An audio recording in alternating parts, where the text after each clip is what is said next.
నమస్తే, welcome to Sakshi exclusive. Hi friends. ముద్దు ఆప్యాయతకు, మమతానురాగాలకు, ప్రేమతో నిండిన ప్రతిరూపమే ఈ ముద్దు.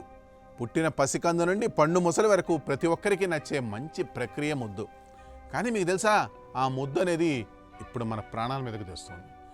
ముద్దేంటి, ప్రాణాలు తీయడం ఏంటి అని అనుకుంటున్నారా? అయితే ఈ వీడియో పూర్తిగా ఎక్కడ స్కిప్ అవ్వకుండా చూడండి. నిజానికి మన ఆరోగ్యానికి సంబంధించి మనం ఎన్నో జాగ్రత్తలు తీసుకుంటాం. కానీ కొన్నిసార్లు మనకు తెలియకుండానే మనం చేసే చిన్న పనులు లేదా మనకు వచ్చే చిన్న ఇన్ఫెక్షన్లు భవిష్యత్తులో పెద్ద ప్రమాదాలకు దారితీస్తాయని మనకు అర్థం కాదు. ఈరోజు మనం కిస్సింగ్ డిసీజ్ అని పిలువబడే మోనోన్యూక్లియోసిస్ గురించి, అలాగే దానికి మెదడుకు సంబంధించిన భయంకరమైన వ్యాధి మల్టిపుల్ స్క్లెరోసిస్కు ఉన్న సంబంధం కూడా మనం తెలుసుకోబోతున్నాం.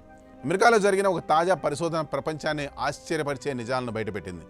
అసలు ఈ కిస్సింగ్ డిసీజ్ అంటే ఏమిటి? దీని వైద్య పరిభాషలో మోనో అని కూడా అంటారు. ఇది ముఖ్యంగా ఎస్టీన్ బార్ వైరస్ వల్ల వస్తుంది. ఇది ముద్దు పెట్టుకోవడం వల్ల లాలాజలం ద్వారా వ్యాపిస్తుంది. కాబట్టి దీనికి ఆ పేరు వచ్చింది. తక్కువ వయసులో ఉన్నవాళ్ళు లేదా యవ్వనంలో ఉన్న వాళ్ళలో ఇది ఎక్కువగా కనిపిస్తుంది. దీని లక్షణాలు సాధారణ జ్వరంలాగానే ఉంటాయి. తీవ్రమైన అలసట, గొంతు నొప్పి, జ్వరం. చాలామంది ఇది మామూలు జ్వరమే కదా అని నిర్లక్ష్యం చేస్తారు. కానీ రాను రాను అవన్నీ తీవ్రం అవుతాయి. ఇప్పుడు తాజా అధ్యయనం ఏం చెబుతుందో చూద్దాం. అమెరికాలో సుమారు 19,000 మందిపై నిర్వహించిన ఒక భారీ పరిశోధనలో ఓ షాకింగ్ విషయం వెలుగులోకి వచ్చింది. గతంలో మోనో ఇన్ఫెక్షన్కు గురైన వ్యక్తులకు భవిష్యత్తులో మల్టిపుల్ స్క్లెరోసిస్ వచ్చే అవకాశం 3 రెట్లు ఎక్కువగా ఉందని ఈ రీసెర్చ్ తేల్చింది. లెక్కల ప్రకారం చూస్తే మోనో ఇన్ఫెక్షన్ సోకని వారిలో మల్టిపుల్ స్క్లెరోసిస్ వచ్చే అవకాశం కేవలం 0.07% మాత్రమే ఉండగా, మోనో సోకిన వారిలో అది 0.17% పెరిగింది. అంటే ప్రమాదం రెట్టింపు కంటే ఎక్కువ అన్నమాట. అసలు ఈ మల్టిపుల్ స్క్లెరోసిస్ అంటే ఏమిటి? ఇది మన కేంద్ర నాడీ వ్యవస్థను, అంటే సెంట్రల్ నర్వస్ సిస్టమ్ దెబ్బతీసే ఒక ఆటో ఇమ్యూన్ వ్యాధి.